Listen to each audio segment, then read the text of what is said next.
Yeah, I'm looking is at it. made up of a variety of magazines that have mentioned me over the last 10 years, I suppose. No one more surprised than me. So you stopped in 1989.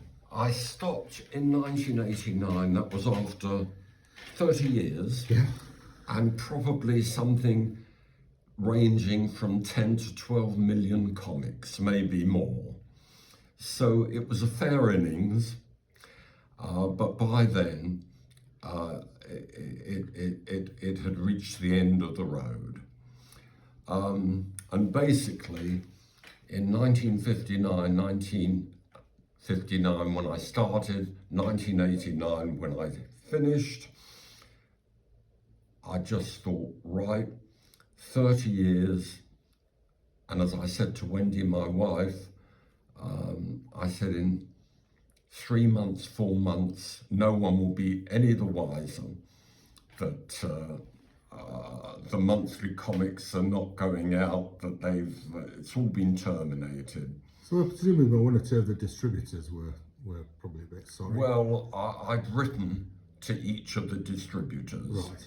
and I had said to them they'd had a couple of months' notice that no more were going to be available, and that it was terminating. And I did get back from the distributors letters saying that they'd been happy to deal with me, that they thought the product was good, and they wished me luck in the future. Very nice. And actually I spoke to a number of them after that, and maybe a year after that. But in my mind, I was quite certain that within a week, a month, a few months, my comics they'd literally gone. Yeah. They would be forgotten, and that was the end of them. So they were produced as ephemera, which meant, your view was they've been thrown away. Just finished. Yeah. Just finished. And in fact, it was to the degree that I had a clear out. Yeah, I was going to ask about this because I had. so you must have had a fair amount of stock when you finished. I had some. Well, I did. It wasn't all that much, but I did have a stock. But I did clear a lot of it, and the remainder, which I'm jumping the gun, there was probably at the end of everything 5,000-6,000 assorted comics, and I ended up, because I was in a warehouse by then, and I'd given up the lease on the warehouse, so I took what were probably 50 or 60 parcels to the garage of my home, which meant I couldn't get the car in the garage, which wasn't a happy situation, especially in winter. So after about, and I'm jumping the gun, but I'm filling you in on this point, after about 10 years of having those parcels in the garage, sitting there, doing nothing, I literally phoned up a van and said, "Do you do collections?" "Yes." He said to me, "What have you got to collect?" I said, "Comics." He said, "Well, I don't need comics." I said, "Well, look, you've got to get them out my garage." So he said, "Well, I can't pay anything." I said, "I don't want you to pay, I just want you to take the parcels." He said, "I'll come and have a look." Well, I remember him driving up in a big van, and he came, and I think he liked comics. I think that was the one redeeming thing about the whole thing. I think he liked comics. And he looked, he said, he said, "They're nice."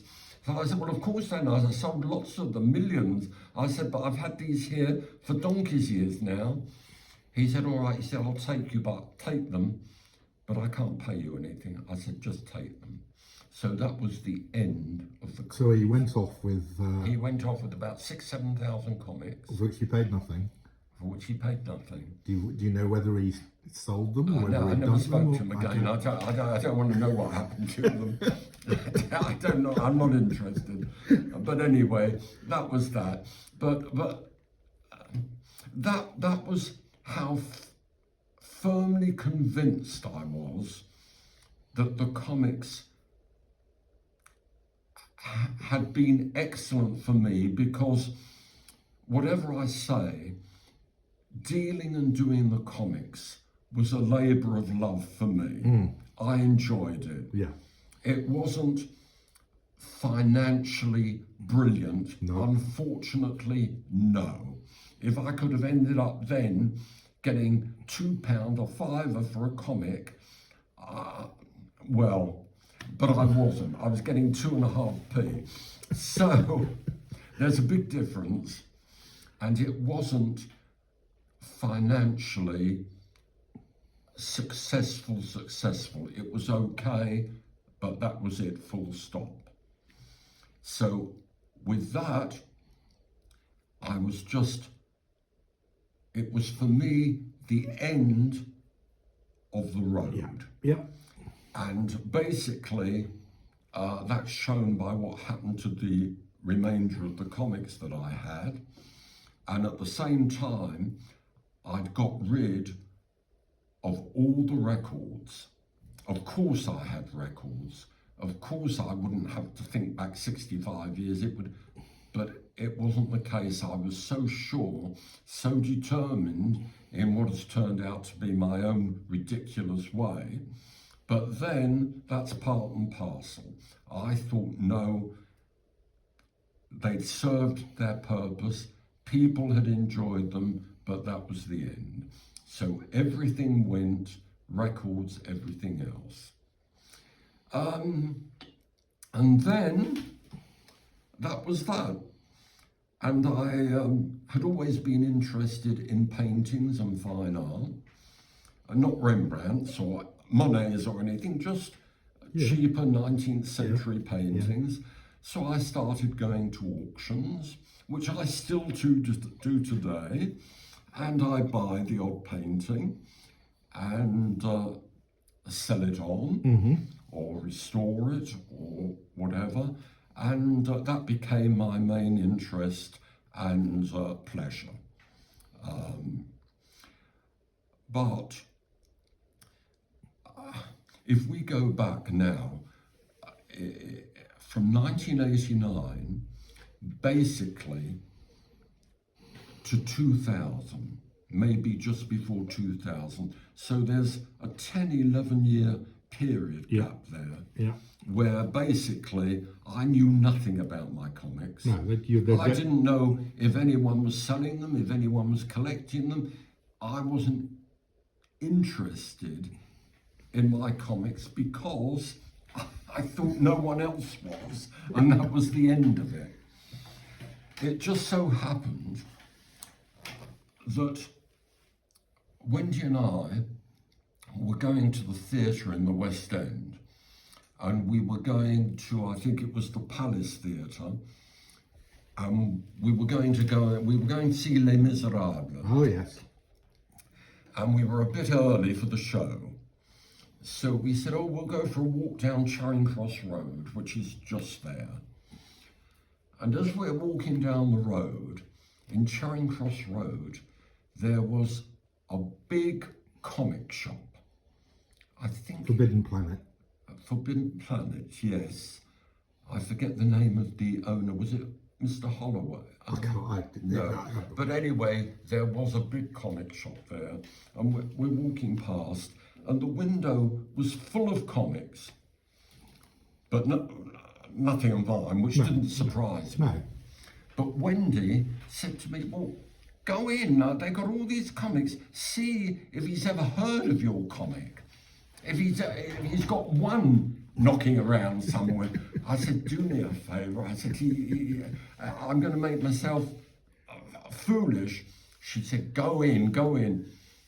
in I trot, and there's a young guy at the front, and I said, look, I said, I know this is going to sound a silly question, but have you ever heard of an Alan Class comic, Creepy World? He said, no, he said, I haven't. He said, but the owner's at the back, and he knows all the comics. He said, have a word, ask him. I go to the back, very nice gentleman sitting there. He was over a desk and doing some work. So I said, oh, excuse me, I just wanted to ask if by any chance you've ever heard or seen an Alan Class comic, Creepy World Secret. So he said, yes, I know. He said, he looked up, he said, why do you ask? So I said, well, I said, I'm Alan Class. So he's something like, I forget his exact words, but it was something like, oh my goodness, we thought that you'd long gone. So he said, look, he said, only last week I had 2 people in here and your name came up. We were discussing Alan Class. Well, I had to sit down. I couldn't believe the whole conversation. And from that moment, he put me in touch with 2 writers. Now, the names elude me, but they wrote a very nice article which appeared in a magazine. And also they put me in touch with 30th Century Comics. Right, yeah. Rob Ruderham and Will Morgan. Yeah. And we became very friendly, and they actually started handling the comics that I'd kept. I had kept my own collection of comics, which may have been 1,000 or 2,000, which I'd put together of my comics over the year. And I gave the whole lot to them to deal with.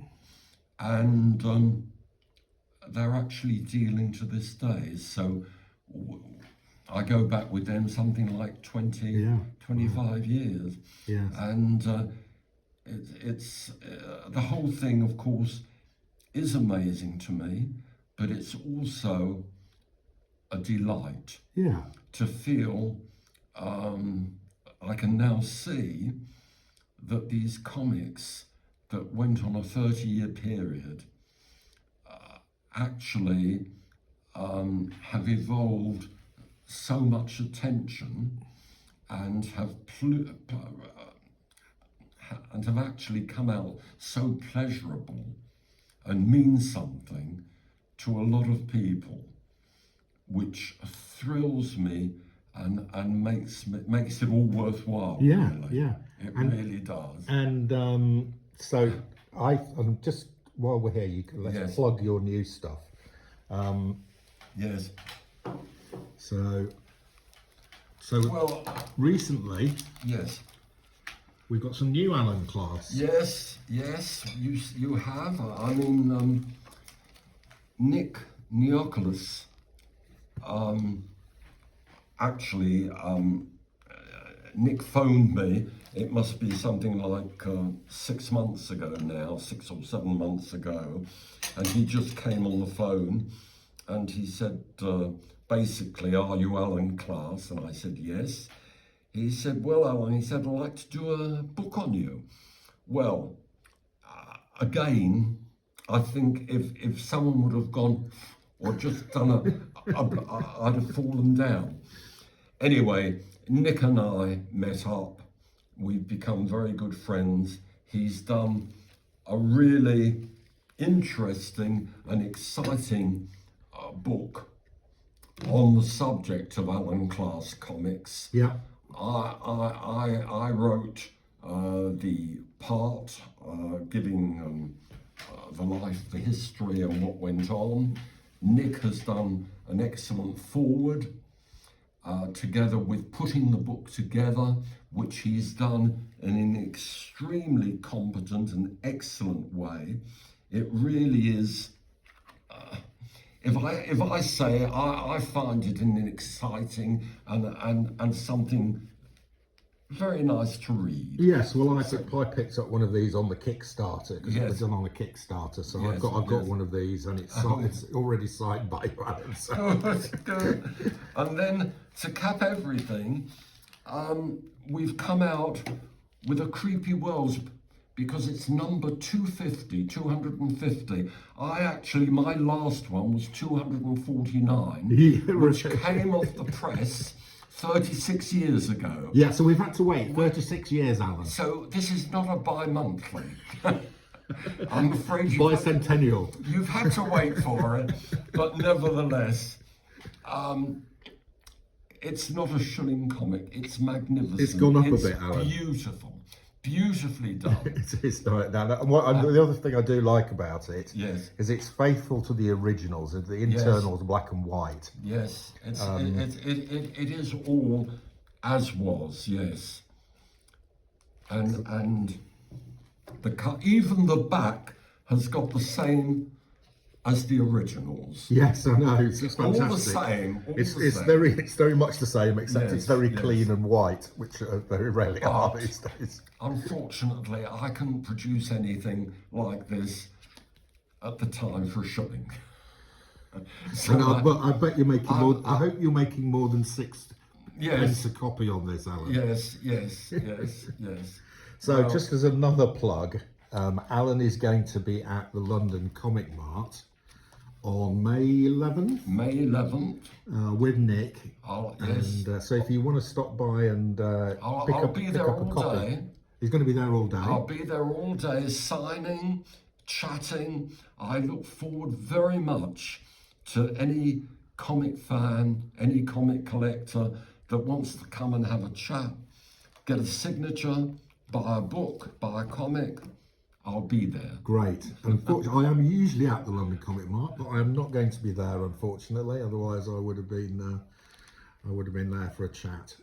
So, You know, as I'd like to just say, because we're coming to an end, that I really find it with Mark a great pleasure being able to have a chat to all the comic fans in the UK and even farther afield in America and Canada. A special hello and thank you for all your support. well, that's great. Really, really, Because appreciate there are it. fans in the States and elsewhere Terrific, in the world. terrific. And in fact, I have actually bought Alan Class comics in America that I Oh my goodness. Oh my goodness. Well, and these are how I remember them. yes, This indeed. is how we remember them. Yeah, and 1 shilling. 1 shilling. Now, oh, that's interesting because you kept the price of a shilling for a long A time. long time. Right Yes. from I was dead scared to put it up. 1959, right through to decimalisation, effectively. It was a long time. I don't know how I did it That's actually. pretty impressive because there was inflation during the It 1960s. was, they went, I know in 1976, I think they went to 15p. But that was after 8p, Yeah, you had a 6p as well. 10p. There was 1 or 2 6p. Yeah, There was 1 5p. there was.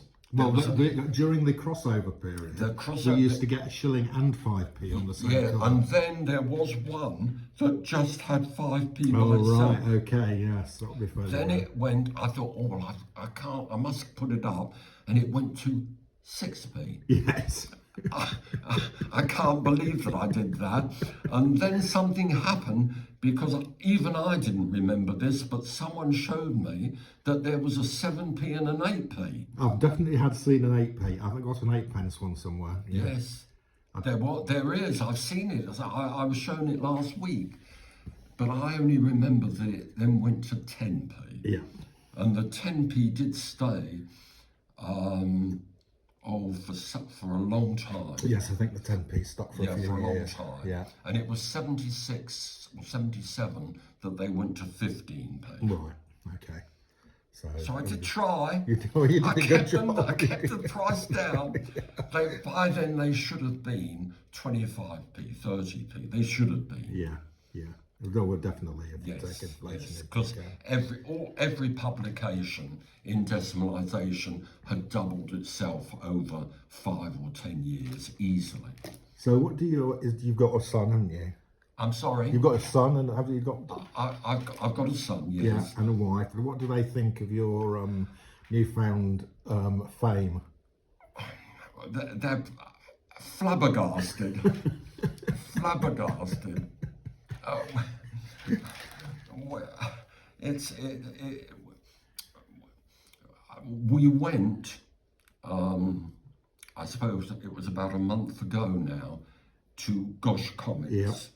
who very, very kindly gave Nick and I a signing. Yeah. And I had gone there the day before. Wendy had said to me, and my son had said to me, "We're both coming." Right. I said, "Well, look, I want you to know that in my opinion, you're wasting your time." I said, "I'm delighted with the company because at least I'll have someone to talk to." So they said, we're coming. You're going to be surprised." I said, "No." I said, "I won't be surprised. I'll be happy, but I won't be surprised."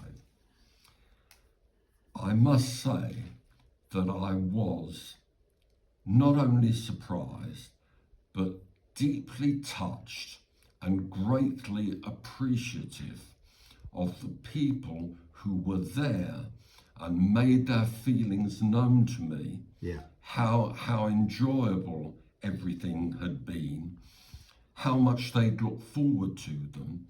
And I met, I don't know, 30, 40 people there.